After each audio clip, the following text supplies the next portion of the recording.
So, hello friends, I hope you are not fed up with me talking about Victorian cycling sweaters, because this will be another video of me just doing that. No, actually it is the opposite of that. We are going to destroy a Victorian cycling sweater, because as I have said multiple times already, if you've never heard me say this before, you might be new, and then welcome. For the first cycling sweater, I spun up way too thick a yarn. I mean, technically it was not too thick. It was not way too thick. The pattern called for a 12 wraps per inch yarn, and this was a 11 wraps per inch yarn. But I have since learned that my hand spun is a lot chunkier than the wraps per inches might believe you it is. That's some learning through experience for you. So I am right now undoing the seams of this cycling sweater. So then we will unravel the thing and make a new thing with it. And that thing will be a cozy cable knit sweater. You also might hear I am not completely well. I have been able to evade it for almost 3 years. But ye olde Rona has caught up with me. And while you're seeing this, probably mid-January or something, actually today is Christmas Eve. So yeah, I'll be missing out on all the festivities. Which, I mean, sorta is sad, but also I'm an introvert. So just sitting in the sofa, knitting, that actually seems like quite a good Christmas to me. I'll get those presents later.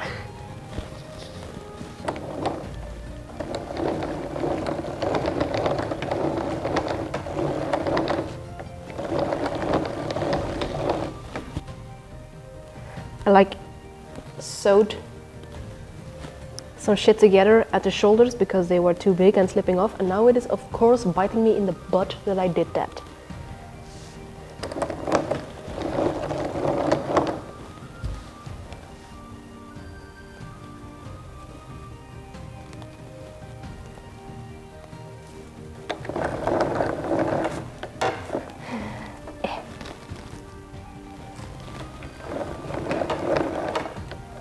No, I turned the camera back on because I was like, oh, things are going really great now. Maybe I should get a shot of that.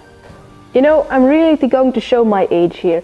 But in the Middle East, there was like this little animation on DeviantArt that was like a parody on what's this from The Nightmare Before Christmas. And it went like, I'm pissed.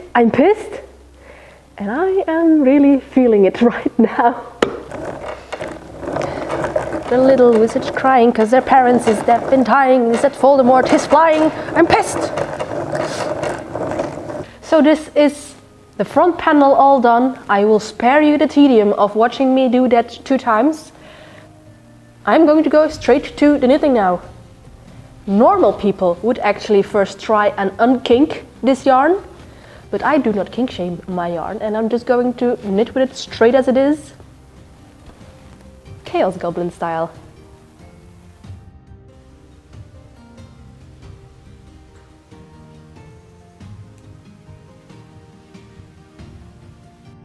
Well, which cozy cable knit sweater are we knitting?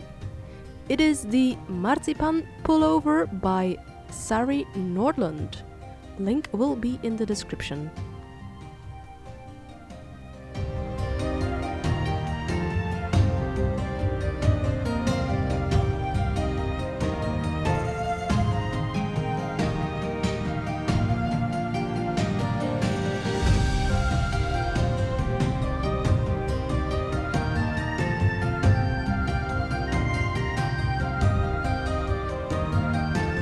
Small progress update, the yoke is done. I have separated the sleeves from the body, and let me tell you, this was the most challenging cable pattern that... Oh, I still have my needle in my hair.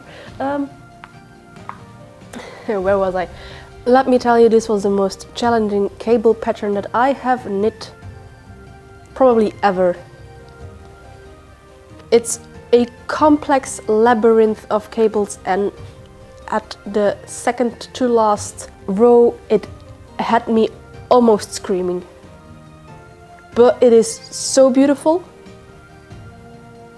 So now that we're done with the very complex part, we can coast on with just some knit to purl to ribbing.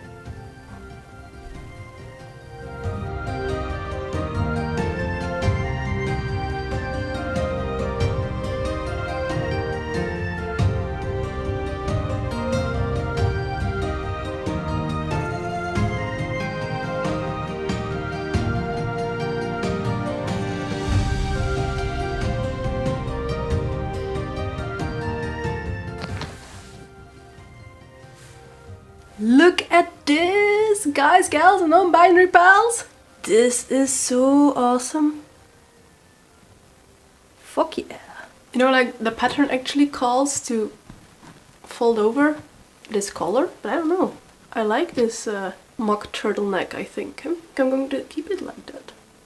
I also didn't do the recommended hem, which was a knit one purl one ribbing, because the neck is a knit 2 purl 2, and I thought, I don't know, I wanted to keep it the same. But for the rest, I am rather speechless. This is awesome. Let's put some sleeve on this thing, because it's not that warm right now. Got finished arm noodles! Yes! Look at the pretty detail on them. So excited. You know, my plan actually was to throw this in a dye pot with onion skins to make it very, very, very yellow. I'm a little bit hesitant right now because I really like it like this. Yeah, the yellow makes me really happy. So we are going to first brew up a batch of alum mordant so that the dye will adhere to this, and then we will cook some onion soup. So friends, welcome to my incredibly messy dye station. The alum has now got the time to completely dissolve into the hot water. I put my sweater in a bucket of warm water as well, so that when I add the alum to it, it will not shock, shrink or felt in any way. Or at least we will diminish the chances of it doing so, because I might be a chaos goblin, but I do not want to risk ruining this sweater. So I'm now going to drain off this water, because otherwise the alum will not fit in the bucket and the sweater will not fit in my dye pot, because logistics.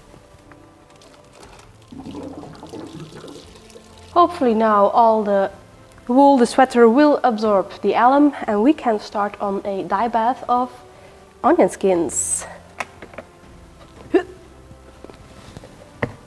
Both my father-in-law and I have been saving our onion skins for the past year.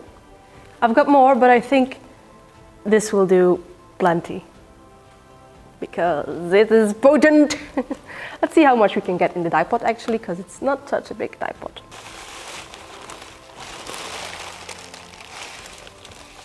It's already smelling like onion soup. Our onions have been simmering for quite a bit. Let's check how deep the color is already. Well, that seems quite saturated to me. Let's dye a sweater.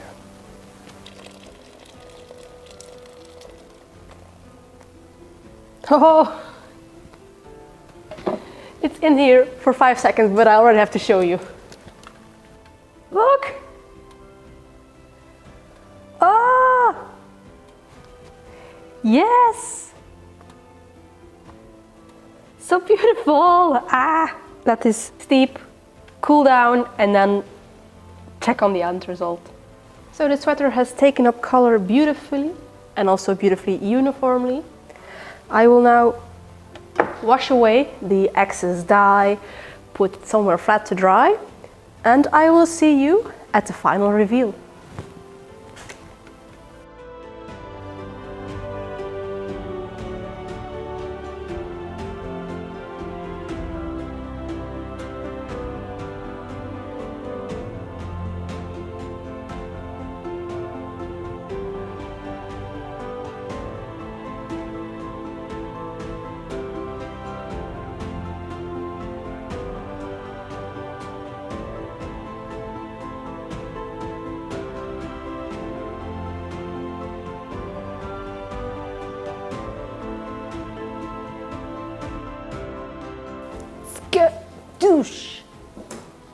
My marzipan sweater is finished. Well, it was already finished, but now it's also dry after its onion bath. It took like a week to dry. That was stupid because I want to wear it. I don't want to have it on my drying rack for a week. I want to wear this thing. You might notice that now that it's dry, the yellow color is not as uniform as it looked when it was still wet and fresh out of the dye bath. But it's okay, it looks actually kind of like a gradient. And that possibly has to do with the way the sweater was lying in the bucket. Probably wasn't all that free floating as it should be, but that was the largest receptacle I had. One other thing that might have affected the uniformity of the color is the amount of fibers and which fibers are in the yarn, because when I spun this yarn over a year ago, I just blended alpaca and Flemish sheep at whatever rates. There was no consistency in there. So there are some bits that look a little bit darker, more grayish, and I think those are the bits where there is more alpaca in the yarn than there is sheep yarn. Well, even if the color is not all that uniform, I am still really, really happy with it. The color is absolutely stunning. It's so vibrant, yellow, joyful. I don't know. There is just nothing I do not love about this sweater. The pattern on the cable pattern of the marzipan sweater just feels so regal to me. Yeah, I'm just beyond excited with this sweater. This is an absolute new favorite of mine. And I love that I was able to reuse the yarn that I spun for my first cycling sweater, because there was a lot of yarn and it would be a god-darn pity if I did not use it. So let me know what you thought about this project, and if you like these kind of fiber shenanigans, then maybe you could like, comment or subscribe, but that is all up to you. And as for me, I will see you in a next video. Bye! Yeah, go pick flowers with your new sweater and to have some amazing shots, but then you got flowers on your sweater.